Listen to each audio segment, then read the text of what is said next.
اعوذ باللہ من الشیطان الرجیم بسم اللہ الرحمن الرحیم یا ایہا الذین آمنوا اتقوا اللہ وکونوا مع الصادقین، اے ایمان والو اللہ سے ڈرتے رہو اور ہمیشہ سچوں کے ساتھ رہو۔ اس آیہ مبارکہ میں سچوں سے مراد سب سے پہلے اس کائنات عالم کے سب سے عظیم ہستی آپ کے میرے آقا نبی اکرم نور مجسم قائد المرسلین صلی اللہ تعالی علیہ وسلم کی ذات گرامی،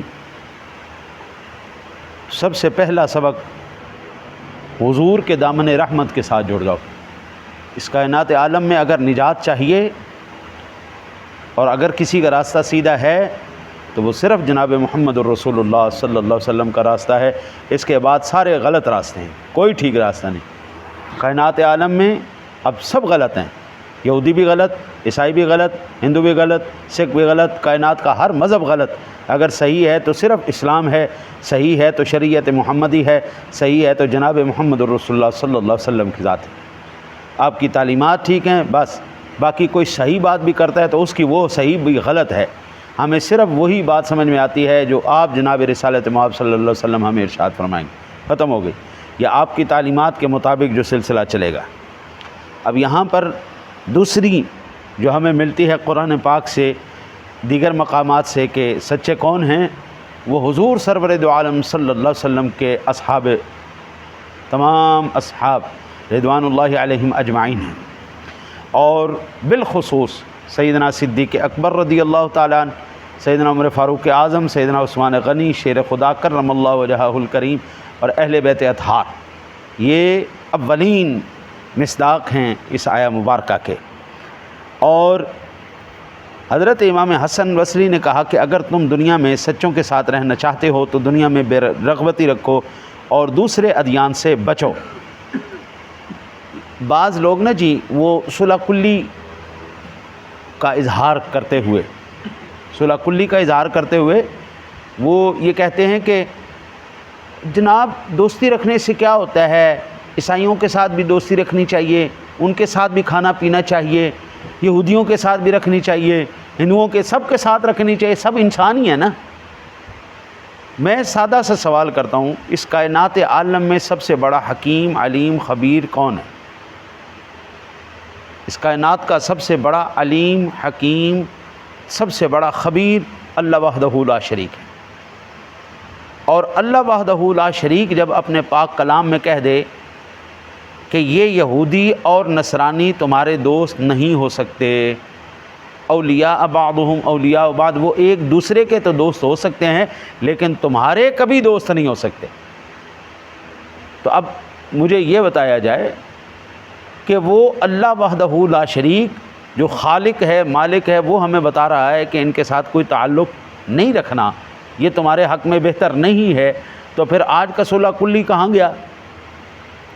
حضرت جب یاد رکھیے آپ کسی کے ساتھ بیٹھیں گے، اگر وہ تھوڑا سا بھی پیسے والا ہے تو آپ کے اوپر وہ سب سے پہلے اپنے احسانات کرے گا پیسوں کے ساتھ، آپ کو کھلائے گا پلائے گا، آپ کو ویسے کوئی خدمت کرے گا، اور ایمان سے بتائیے گا جب اس کے عقائد اور نظریات آپ کو پتہ ہوں باطل ہیں لیکن آپ نے اس کا کھایا ہوا، آپ اس کا کیسے رد کریں گے؟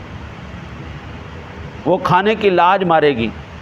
ہمارے پنجابیوں کے اندر ایک کہاوت ہے، کھائے ڈھڈ شرمائے آنکھ، کھاتا تو پیٹ ہے لیکن آنکھ شرماتی ہے۔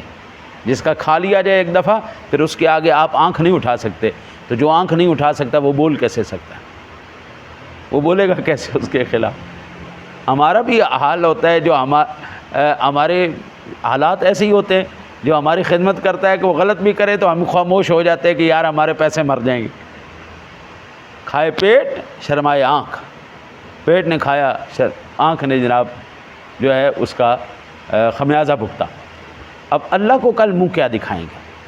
اس لیے میرے رب کریم نے یہ واضح کر دیا۔ حضرت عبداللہ ابن مسعود رضی اللہ تعالیٰ عنہ سے روایت ہے، یہ صحیح بخاری شریف کے اندر حدیث پاک ہے، عن عبداللہ ابن عن عبد الله رضي الله تعالى عنه عن النبي صلى الله عليه وسلم قال إن الصدق يهدي إلى البر وإن البر يهدي إلى الجنة وإن الرجل لا يصدق حتى يكون صديقا وإن الكذب يهدي إلى الفجور وإن الفجور يهدي إلى النار وإن الرجل لا يكذب حتى يكتب عند الله كذابا۔ حضرت عبداللہ ابن مسعود رضی اللہ تعالیٰ بیان کرتے ہیں کہ رسول اللہ صلی اللہ علیہ وسلم نے فرمایا صدق کو، سچائی کو لازمی رکھو۔ اللہ کے بندے، صدق، سچائی نیکی کی ہدایت دیتی ہے اور نیکی جنت کی ہدایت دیتی ہے۔ ایک انسان ہمیشہ سچ بولتا رہتا ہے اور سچ کا قصد کرتا ہے حتیٰ کہ اللہ کے ہاں وہ سچا لکھ دیا جاتا ہے۔ اور تم جھوٹ سے بچو، جھوٹ گناہوں کی طرف لے جاتا ہے اور گناہ دوزخ کی طرف لے جاتے ہیں۔ ایک بندہ ہمیشہ جھوٹ بولتا رہتا ہے اور جھوٹ کا ارادہ کرتا ہے حتیٰ کہ اس اللہ کے نزدیک جھوٹا لکھ دیا جاتا ہے۔ یہ صحیح بخاری شریف کی حدیث پاک ہے۔ جو بھی بندہ جھوٹ بولتا ہے اللہ وحدہ لا شریک اس بندے کو پھر اسی جستجو میں لگا دیتا ہے، بس ٹھیک ہے پتر اب ساری زندگی جھوٹ کی تلاش میں رہے۔ سچا آدمی ہمیشہ سیدھی بات کرے گا۔ اللہ اکبر۔ وہ نہ جی اس وقت اس دور کے اندر اچھائی اور سچائی یہ دو بہت بڑے جرم بن چکے ہیں۔ اگر کوئی بندہ سیدھی بات کرتا ہے، سچی بات کرتا ہے، کسی کا عیب کسی کے سامنے کھول کے رکھتا ہے تو وہ دنیا کا سب سے بیوقوف ترین انسان، اور جو جھوٹ بولتا ہے، مکاری کرتا ہے اور چاپلوسی کرتا ہے وہ اس دنیا کا سب سے سچا ترین اور سب سے بہترین انسان۔ اب ان کو اللہ کی طرف سے کیا سزا ملتی ہے؟ میرے آقا نبی اکرم صلی اللہ علیہ وسلم نے فرمایا قال اذا كذب العبد تباعد عنه الملك میلا من نتن ما جاء به۔ حضرت آقا جی کریم علیہ الصلوۃ والسلام نے ارشاد فرمایا جب بندہ جھوٹ بولتا ہے اس کے منہ سے بدبو نکلتی ہے اور اتنی گندی بدبو نکلتی ہے کہ فرشتے اس سے 1 میل دور بھاگ جاتے ہیں۔ 1 میل دور بھاگ جاتے ہیں۔ فرشتے بھاگ گئے مطلب اللہ کی رحمت بھاگ گئی، اللہ کی رحمت بھاگ گئی۔ اور جب اللہ کی رحمت بھاگ گئی حضرت پھر پلے رہا کیا ہمارے؟ پہلے ہی نحوستوں نے، پریشانیوں نے ہمیں گھیر کر رکھا ہوا ہے، اور اس کے بعد پھر یہ مزید اللہ تعالیٰ کی طرف سے لعنت ہمارے اوپر برسے۔ حضرت سمرہ بن جندب رضی اللہ تعالیٰ عنہ سے ایک روایت ہے اور یہ صحیح بخاری شریف میں 6096 نمبر پر حدیث پاک موجود ہے۔ حدثنا ابو رجاء عن سمرہ بن جندب رضی اللہ تعالیٰ عنہ قال قال النبی صلی اللہ علیہ وسلم رأیت لیلۃ رجلین اتیانی قال الذی رأیتہ یشق شدقہ فکذاب یکذب بالکذبۃ تحمل عنہ حتی تبلغ الآفاق ویصنع به الى یوم القیامہ۔ حضرت سمرہ بن جندب رضی اللہ تعالیٰ بیان کرتے ہیں کہ رسول اللہ صلی اللہ علیہ وسلم نے فرمایا میں نے خواب دیکھا کہ میرے پاس 2 شخص آئے۔ انہوں نے کہا کہ آپ نے جس شخص کو دیکھا کہ اس کا جبڑا چیرا جا رہا تھا، ایسے پکڑ کے اس کا جبڑا چیرا جا رہا تھا، اور وہ شخص تھا جو جھوٹ بولتا تھا، پھر وہ جھوٹ اس سے نقل ہو کر دنیا میں پھیل جاتا تھا، اس کے ساتھ قیامت تک یہی کیا جاتا رہے گا۔ بعض لوگوں کا جھوٹ اتنا پھیلتا ہے کہ الامان الحفیظ۔ پھر وہ ایک بزرگ کا میں نے وہ تجزیہ نگار ہیں بزرگ، وہ کہتے ہیں جتنی دیر میں سچ اپنے جوتے پہن کر کھڑا ہوتا ہے اتنی دیر میں جھوٹ پورا محلہ پھر کے آ جاتا ہے، اتنی دیر میں جھوٹ پورا محلہ پھر کے آ جاتا ہے۔ اب میں آپ کو ایک ایسی روایت بتاؤں، یہ جھوٹی باتیں بالکل اس کا کوئی تعلق ہی نہیں، لیکن وہ ایسے پھیلی ہوئی ہیں خدا کی پناہ۔ مثلا کہ اکثر پوسٹ آتی ہے رمضان کے قریب 1-2 مہینے پہلے کہ جو رمضان کی سب سے پہلے خبر دے گا وہ جنت میں چلا جائے گا، رمضان کی خوشخبری دے گا، اس طرح کی پوسٹ بالکل جھوٹی بات ہے، اس کا کوئی حقیقت کے ساتھ کوئی تعلق نہیں۔ ایک جھوٹی حدیث گھڑی ہوئی ہے جس میں کہ نبی اکرم صلی اللہ علیہ وسلم چلتے تھے بازار سے تو ایک بڑھیا مائی آپ کے اوپر کوڑا پھینک دیتی تھی، اور جب وہ بیمار ہوئی تو حضور اس بڑھیا مائی کو پوچھنے کے لیے چلے گئے۔ یہ بالکل جھوٹی بات ہے، بالکل اس کا حدیث کے ساتھ کوئی تعلق نہیں، کوئی واسطہ نہیں۔ لیکن جھوٹ دیکھو کتنا پھیل چکا ہے پورے زمانے میں. ہر ایک بچوں کی درسی کتابوں کے اندر یہ جھوٹ لکھا ہوا ہے کہ حضور گلی سے گزرتے تھے تو اوپر سے بڑھیا مائی جو ہے آپ کے اوپر کوڑا پھینکتی تھی. اس بات کا کوئی تعلق ہی نہیں. ایک دوسری بالکل جھوٹی بات کہ حضرت بلال حبشی نے اذان نہیں دی, اللہ تعالیٰ نے دن نہیں چڑھایا. یہ بالکل جھوٹی بات ہے, اس کا کوئی سچائی کے ساتھ, کوئی حقیقت کے ساتھ کوئی تعلق نہیں, بالکل جھوٹی بات ہے. حضرت بلال حبشی نے حضور سرور دو عالم صلی اللہ علیہ وسلم کے دور اقدس میں کئی اذان دینے والے تھے. ہاں جی ٹھیک ہے, اس میں کوئی شک نہیں, حضرت بلال حبشی کی بہت شان ہے, ہم ان کی شان کا انکار نہیں کرتے, لیکن جھوٹی شان بنانا کی کیا ضرورت ہے. اور ایک اور جھوٹی بات بالکل جس کا کوئی تعلق نہیں ہے حدیث کے ساتھ کہ اطلبوا العلم ولو کان بالصین, علم حاصل کرو اگرچہ تمہیں چین جانا پڑے. بالکل جھوٹی بات, اس کا حقیقت کے ساتھ ایک ٹیڈی پیسے کا تعلق کوئی نہیں.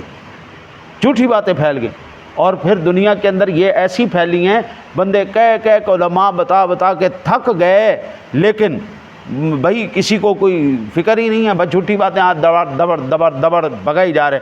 آج کل فیس بک کی یونیورسٹیاں اور یہ واٹس ایپ سکول یہ جناب ہیں جناب, اس کی ساری دنیا پڑھی جا رہی ہے. یوٹیوب زندہ باد, فیس بک زندہ باد. اور یہ جو صحیح بات کرے گا اس کی بات کو نہیں پھیلایا جائے گا. اللہ اور اس کے رسول کی بات نہ سننا کوئی پسند کرے, لیکن گانا لگ جائے, فلم لگ جائے, اللہ اللہ اللہ اللہ, پھر سب جھومیں گے, ناچیں گے, گھومیں گے, واہ واہ واہ واہ کیا بات ہے, طبیعتیں خوش ہو جائیں گی.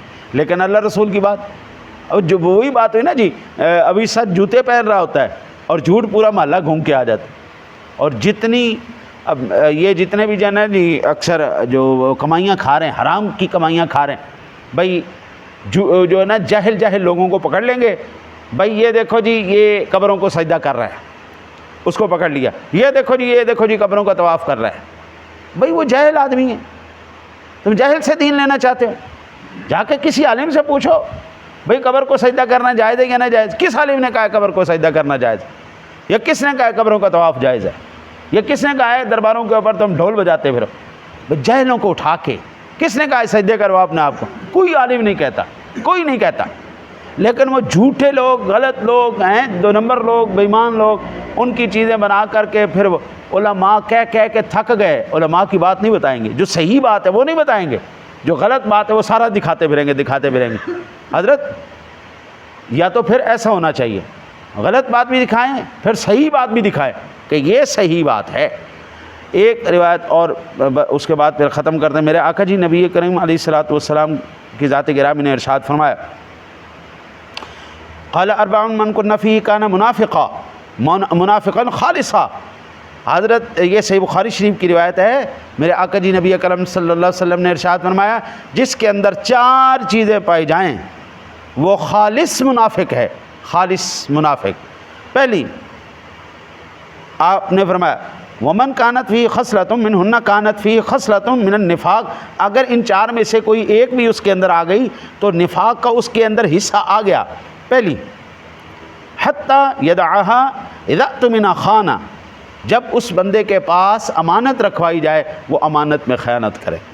منافق کی پہلی نشانی, جب اس کے پاس کوئی امانت رکھوائی جائے وہ اس کے اندر خیانت کرے. دوسری میرے آقا جی علیہ الصلوۃ والسلام نے فرمایا وَإِذَا حَدَّثَ كَذَبَ, جب وہ بولے جھوٹ بولے, جھوٹ کے علاوہ اس کی زبان سے کچھ نکلے ہی نہیں. پھر وَإِذَا عَاهَدَ غَدَرَ, جب وہ وعدہ کرے وعدہ توڑ دے. یعنی آج کل وہ جملہ ہے نا جی, وہ وعدہ ہی کیا جو وفا ہو گیا, یہ بالکل. اچھا پھر جو آخری اور سب سے خطرناک نشانی ہے وَإِذَا خَاصَمَ فَجَرَ تَابَعَهُ شُعْبَةٌ عَنِ الْأَعْمَشِ, کہتے ہیں جی جب وہ جھگڑا کرے تو پھر گالی نکالے, جھگڑا کرے گالی نکالے, جب بھی لڑائی ہو گئی گالی نکلے. وہ ایک بندہ جھگڑ رہا تھا, میں نے اس کو کہا یار گالیاں نہ لیا کر یار. کہتا جی غصہ آ گیا تھا مجھے. میں نے کہا یار پھر بھی تھوڑا سا لحاظ کہتے ہیں. کہتا پھر غصے دے میں تینوں قرآن دی آیتیں سناواں, تینوں حدیثاں سناواں. میں کہا سبحان اللہ بڑی چنگی گل ہے, تو غصے میں نے قرآن دی آیتیں سنائے تھے تینوں ثواب ملے گا. ہاں جی, تو غصے کے اندر گالی نکالنا یہ منافقت کی ایک نشانی، ایک شاخ ہے جو تقریباً ہر ایک کے اندر گھسی بڑی، اللہ کہ یہ اللہ کے ایسے نیک بندے بھی ہیں جن کے اوپر اللہ کی اتنی رحمت ہے کہ وہ جھوٹ نہیں بولتے، وہ گالی نہیں نکالتے، وہ دھوکہ نہیں دیتے، وہ امانتوں میں خیانت نہیں کرتے، رہ بالکل آٹے میں نمک کے برابر گئے ہیں، لیکن ابھی ایسے لوگ موجود ہیں۔ دعا کرتے ہیں اللہ تعالیٰ اپنے حبیب کریم علیہ الصلوۃ والتسلیم کے صدقے ہمیں قرآن و حدیث پر عمل کی توفیق عطا فرمائے۔ اللہم